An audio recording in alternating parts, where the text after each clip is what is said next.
Hi, I'm Keeliana Dillon, and the basis of this presentation is Instagram and mental health awareness.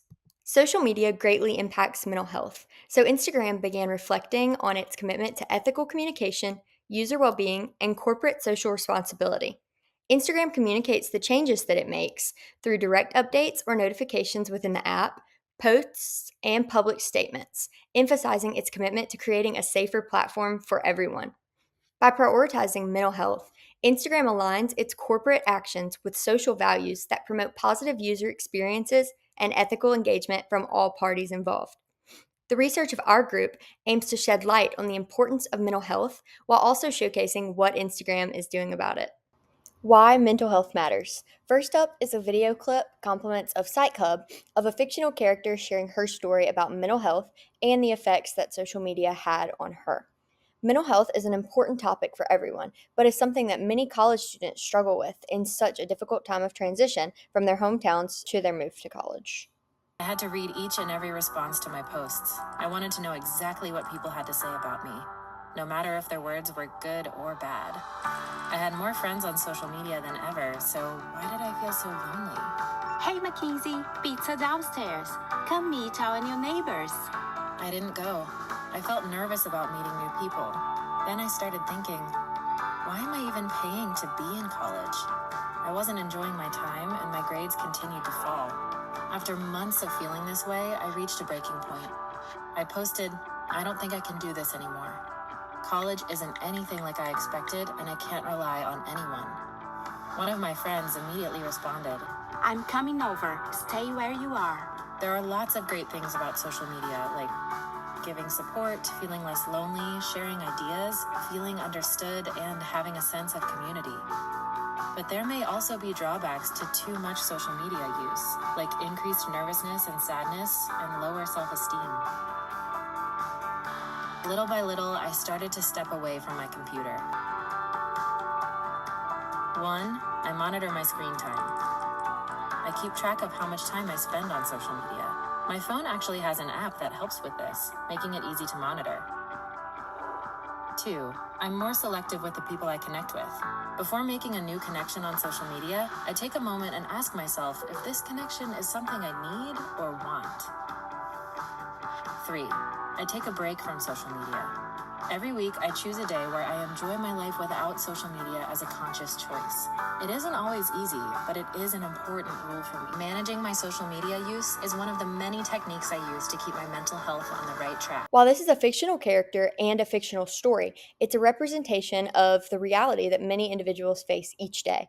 The character in this story discusses both detrimental ways that she was affected by social media and positive usage methods of social media. Over the course of this presentation, we'll break down how social media platforms, especially Instagram, are working to reform their mediums and in the stigma surrounding mental health. Hey y'all, my name's Malin Cooper, and I'm going to be talking about some of the key communication issues where Instagram is struggling and factors that contribute to it. So, our group found that tone deaf communication, lack of meaningful participation, and inconsistent branding are three things that Instagram struggles with and the factors that can contribute to this. Starting off with tone deaf communication. So, kind of just going into what tone deaf is in like a broad explanation, in the sense of just, everyday life. You could say that a tone deaf person would be like when something is serious going on, but then they really downplay the situation, or they, make a joke about something that shouldn't be joked about. And then somebody could say, oh, that was super tone deaf of you. So I think one of the issues that Instagram has is Instagram's communication can come across as tone deaf, when there's a disconnect between the platform and the initiative and their user and how they are perceived by the public. So we want to say some of the contributing factors for this would be lack of empathy.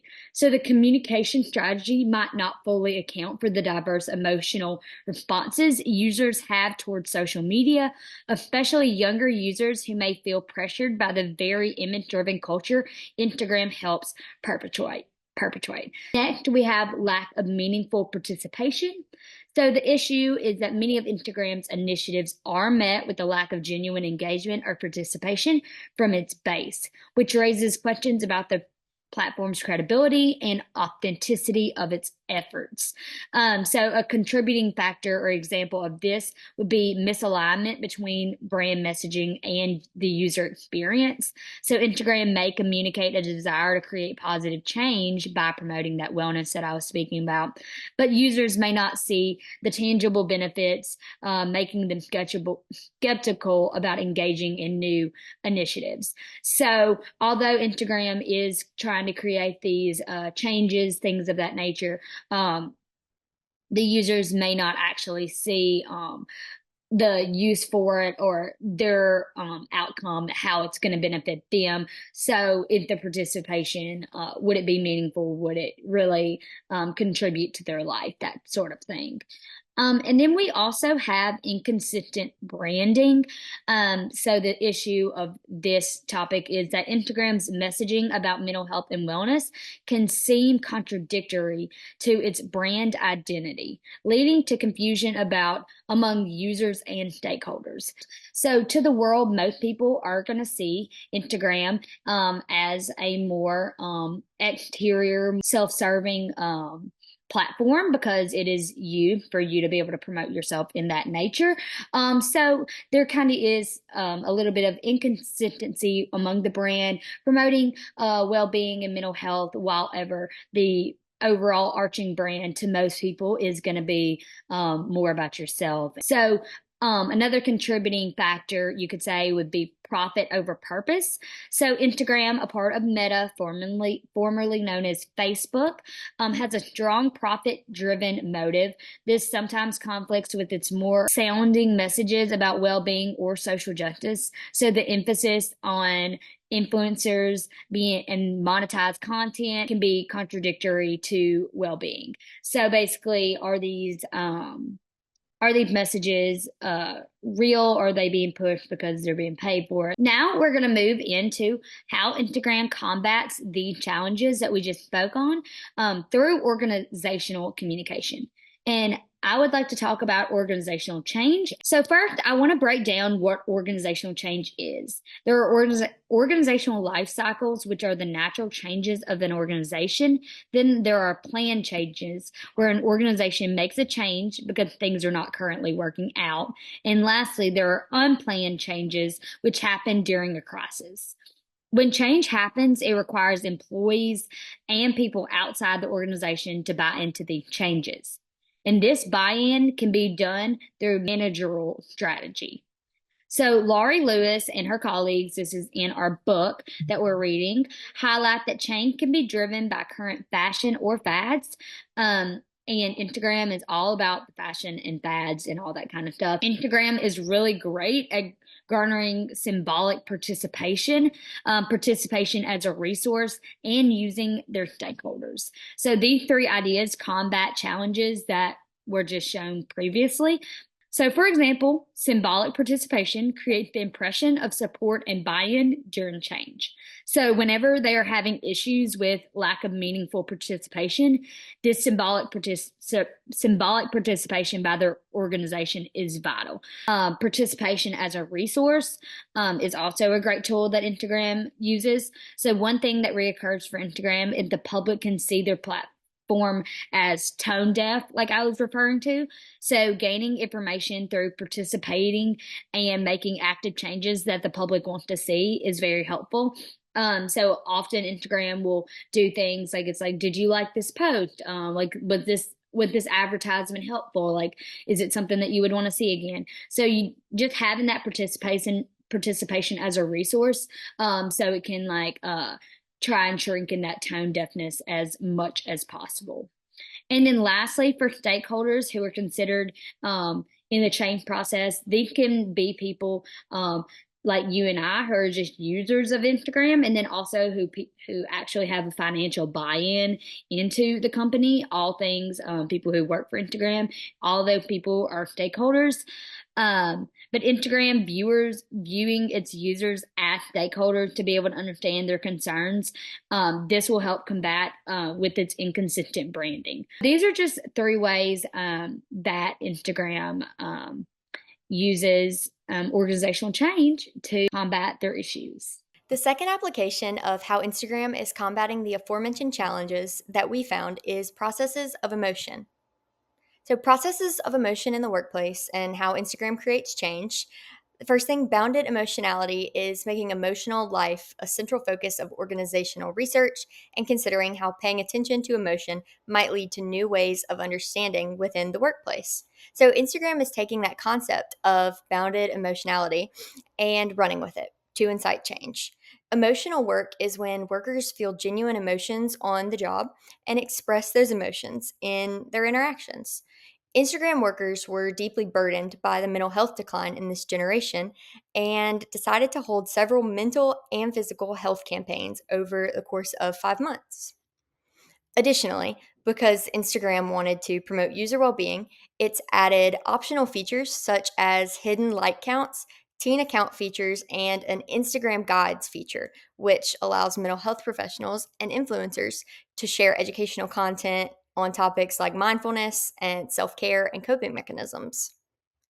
One of its key initiatives includes removing the visible like count from posts, which was aimed at reducing social comparison and the pressure to gain approval through likes. This change seeks to promote user well being by encouraging users to focus on content rather than external validation. Emotional intelligence is the idea that some people are naturally better at understanding and managing their emotions than others, and emotional intelligence is also a skill that can be developed through training. Because Instagram realizes that it's a difficult concept for some to grasp, it has essentially led to the implementation of this practice in its organization. This can be applied in the Instagram app itself as well, because those lacking emotional intelligence may either intentionally or unintentionally misuse their platform. Hello, my name is Sarah McGill, and I am going to be covering our next concept today, Wick's theory of organizing. It is a systems approach or a systems theory. So, Wick's theory of organizing emphasizes that organizations exist within an informational environment, which is created through enactment. This means that the environment isn't exactly an objective reality, but it is one shaped by the interpretations and actions of individuals within the organization. Instagram's initiatives around mental health, such as removing likes or giving users the ability to hide their likes, reflect how the company actively enacts and shapes its environment and the information within the environment.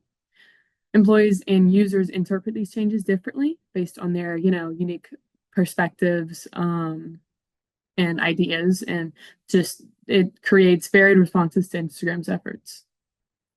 So Instagram's internal teams might engage in these communication cycles to make sense of the complex mental health issues that are associated with social media use.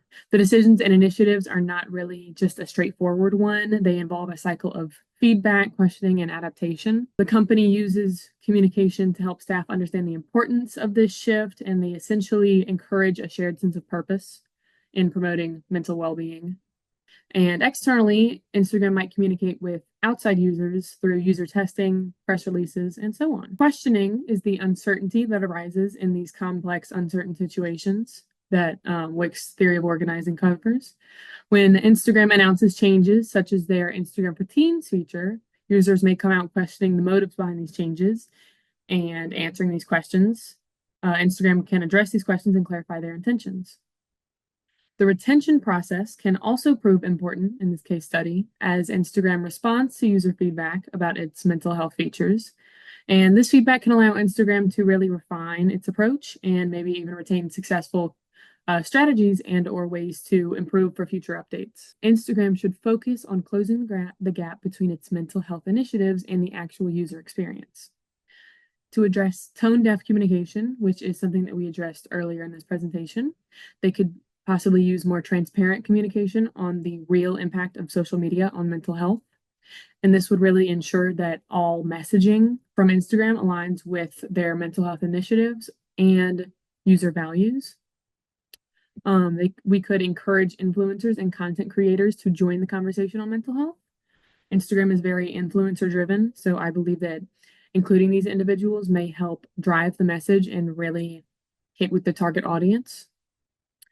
We could actively, or Instagram and its employees could put more effort into actively engaging and showing participation in initiatives such as the teen accounts that I previously mentioned, and this would help counter accusations of symbolic participation when users may feel that initiatives are just for show, or that a company or platform is simply pushing an initiative or pushing a new feature because they felt pressured to, or they felt the need to do so, and not because they actively care about, their users and their well-being and etc.